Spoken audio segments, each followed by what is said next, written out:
Hey, how's it going? I just wanted to share this exciting video with you, which is something that I hold dear to my heart. Why? Because it's been, an evolution for me. I'm 28 years old now. My name's Chandler, for those of you that don't know me. I currently coach people one-on-one online to create an offer and scale it to 10K in 90 days. And I'm doing a lot. I'm finishing up my graduate program.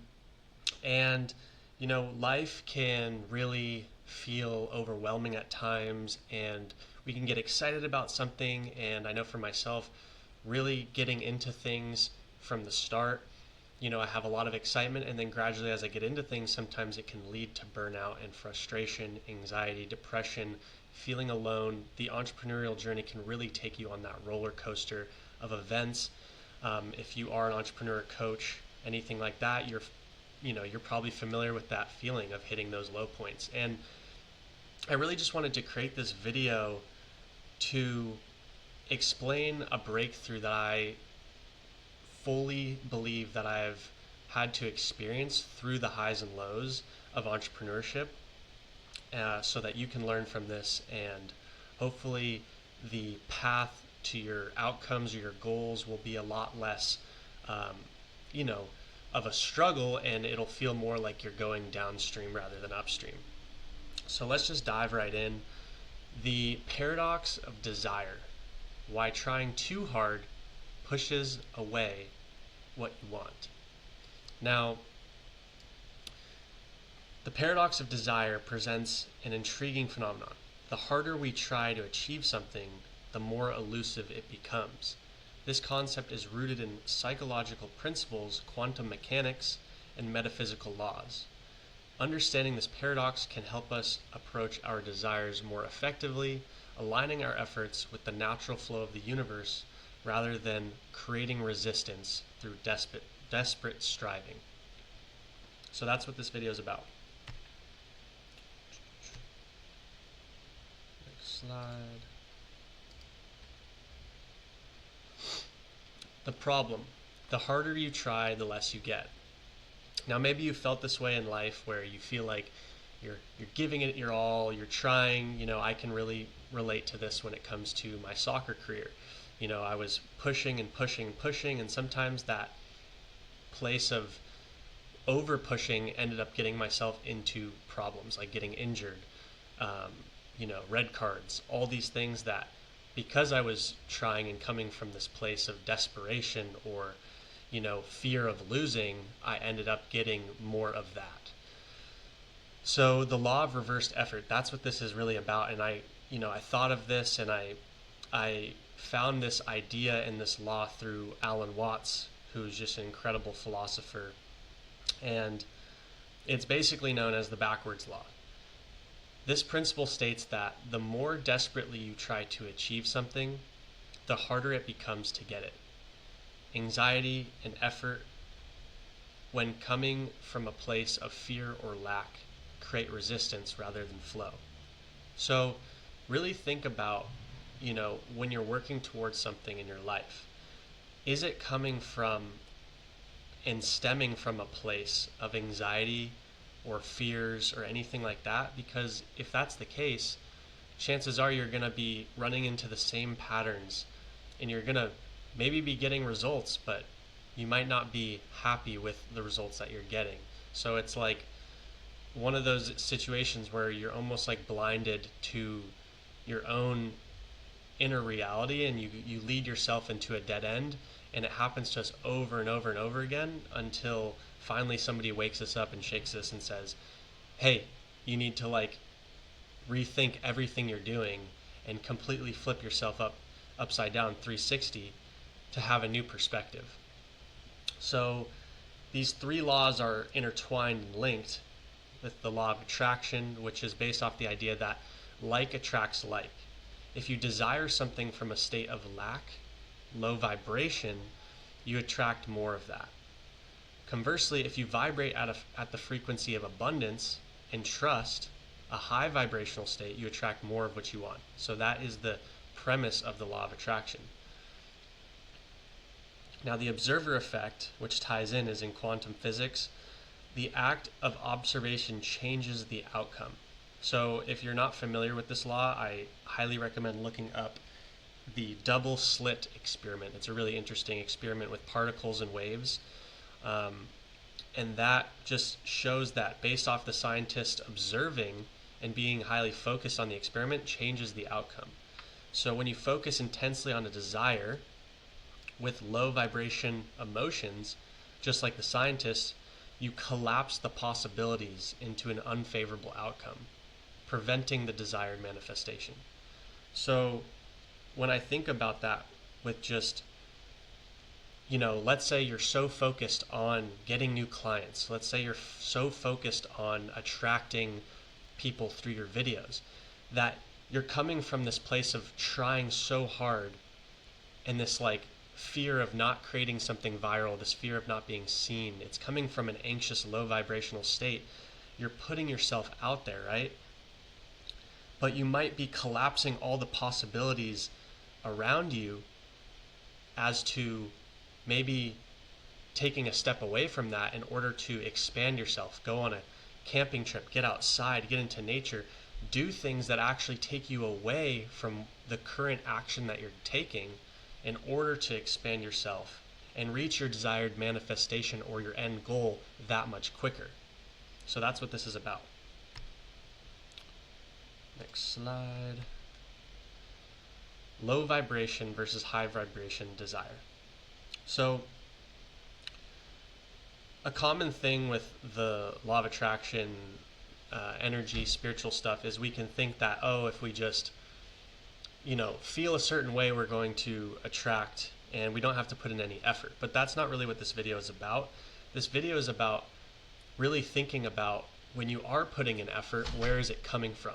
So if you're putting in a lot of effort and you have this desire to impact lives, or you have this desire to, have millions of subscribers, it's like taking a step back from that and really bringing more awareness to where that's coming from, why. Just keep continually asking yourself why to really get to the root of what's going on.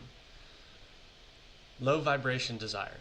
So comes from a place of lack, fear, or desperation. This is like focusing on what you don't have, which reinforces the absence of the desired outcome. High vibrational desire comes from gratitude, excitement, and trust. This type of desire is aligned with the feeling of abundance, which attracts positive outcomes. So I know for a fact I've been in this zone many times where I've, had a fear of not having enough money. I've been desperate to make money. And so I'm constantly grinding and thinking that more work is going to get me more money, more results. And what it ended up doing multiple times in my life is leading to burnout, frustration, being broke ultimately, because I had this fear of not having enough. And then I was never satisfied. I always felt like even when I made a decent amount of money, I never felt satisfied with what I was doing.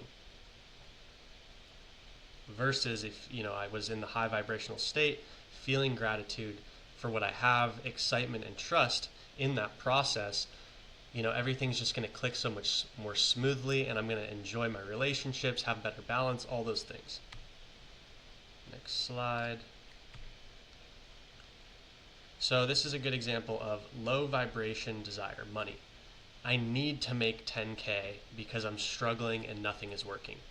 Versus I'm excited to grow my business and reach 10K per month as a natural part of my journey. I trust it will happen as I align myself with abundance. So you can look at, maybe you write this out on paper, or maybe you think about, just become aware of your thoughts. How are you thinking about things? Is it, I need to go get a job. I need to make money because, it's coming from this low vibrational fear state? Or can you shift your thoughts and start creating more positive patterns of, man, I'm so excited to grow my business. I'm so excited to meet my clients. I'm so excited to put myself out there on YouTube, social media. And I trust in this process that I'm going to reach my goals because I'm putting out amazing high vibrational content, whatever it is, right? So that's the difference. How to approach desire without resistance. So Desire from abundance, not lack. Focus on desiring from a place of growth and possibility. Approach desires with excitement, trust, and joy to naturally align with the higher frequency. So at this point, you get the idea. It's really, we are like boomerangs. So if you are coming from this place of lack, you're going to get more of that because we attract what we're putting out from an internal state to an external state. So really think about, if you do have a desire, is it stemming from something that is fear-driven, or is it stemming from something that's positive, uplifting, abundant? You are already whole yourself, whether it's health, relationships, or wealth building, freedom building, whatever it is. Think about where is it coming from on an internal state, and then your external state will match. It's like the mirror principle. And this is a big one right here, which is detach from the outcome. Enjoy the journey and trust the timing. Reduce anxiety by allowing the flow of life to bring in opportunities naturally. So this is huge, and this is why I actually have a copy of this book right here, which is The Surrender Experiment by Michael A. Singer. I just read this book, and it's a really great book to show you that when it comes to wealth building, really creating a life in flow for yourself where you're not having to work so hard and still get those desired outcomes.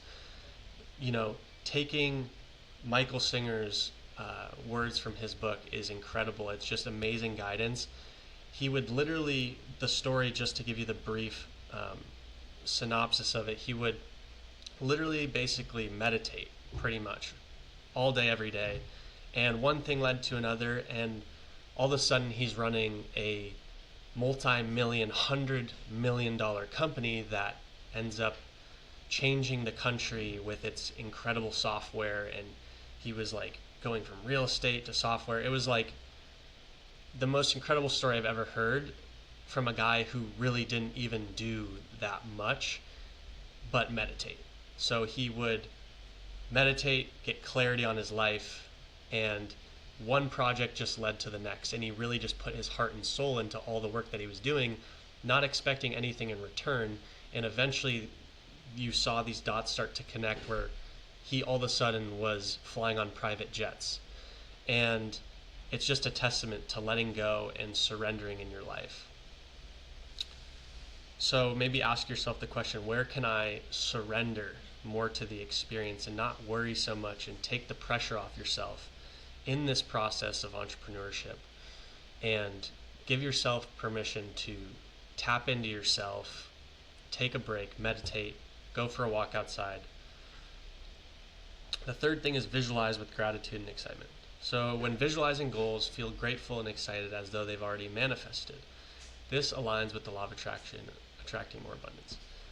So yeah, visualization is definitely key to getting results, and something that I've practiced on and off. I haven't been super consistent with visualizing, but in terms of what the pro athletes are doing, right? They eat, sleep, breathe the sport that they go to bed thinking about scoring goals, and they go to bed really like with this idea of like who they want to become, and then they just show up and they trust the process, and they let the rest, the universe, take over, and essentially they're just in that flow state where things are just clicking. So you can do that for yourself. Leading into flow. So flowing, not forcing. So this is a solid picture of a surfer right here. Recognizing when you're forcing something. Man, this is a tough one. Identify when actions are driven by anxiety or need, which can create resistance and block progress. So when you're, this can be a difficult thing for a lot of us, is really recognizing when we're forcing something, and how to shift into the flow state more and really transition so that we feel more aligned and natural, and we're creating a state of effortless progress. That is the goal. But oftentimes we can be forcing something over and over and over again, trying to fix a problem with the same level of thinking that created it. And that can just create so much resistance when we really need that perspective shift. We need to tap into ourselves. We need to meditate, go for a walk, breathe, like do anything but the task that you're doing to gain new perspectives.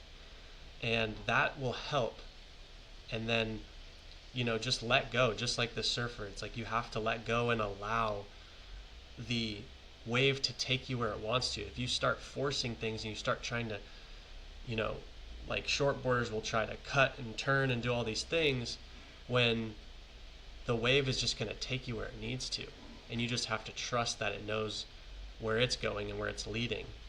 And it'll be an effortless ride versus this constant fight against yourself. So maintain alignment. Consistently choose actions driven by excitement and confidence, not fear or desperation. Next slide. Wanting as expansion versus wanting as need. So here's a few examples. So wanting as expansion. I want this job because it feels like a new step in my journey and I'm excited about the growth. So this is like focusing on growth and curiosity, and it aligns with the law of attraction. Versus when you're wanting something as a need, I need this job because I'm broke and nothing is working for me. You can see the difference there. This reflects fear and incompleteness and creates resistance.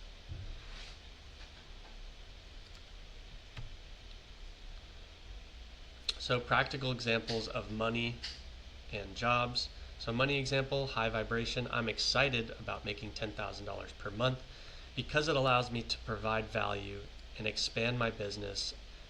I trust it's already on its way.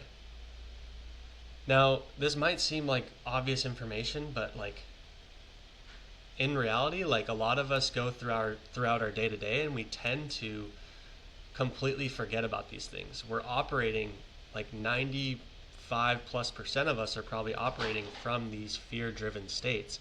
And if we don't check in with ourselves and realize that our thoughts are shaping our actions and shaping our reality, which is shaping our external, right? It's all just one giant loop. We have to check in with ourselves and see, are our thoughts this, which is positive, or is it coming from a place of negative? And like 9 times out of 10, it's coming from the negative. And then this is with the job example, high vibration. I'm eager to take on this new job because it's a perfect fit for my skills, and I know that everything will unfold as it should. So in both examples, the desire is rooted in trust, excitement, and abundance rather than fear and lack, shifting the vibration from scarcity to alignment with the desired outcome.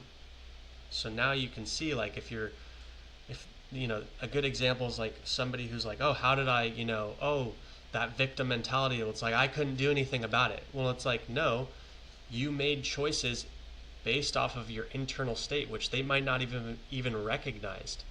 So your external reality currently that you're in right now is because of you and nobody else.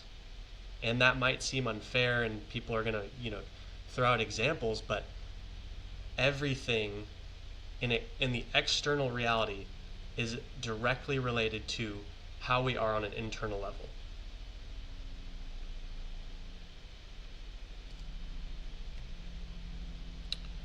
Key takeaways: how to want without resistance. So when you do have a desire for something, whether it's money, an amazing relationship, better health, is it coming from a place of abundance? Approach desires with excitement, curiosity, and a sense of expansion, not fear or lack.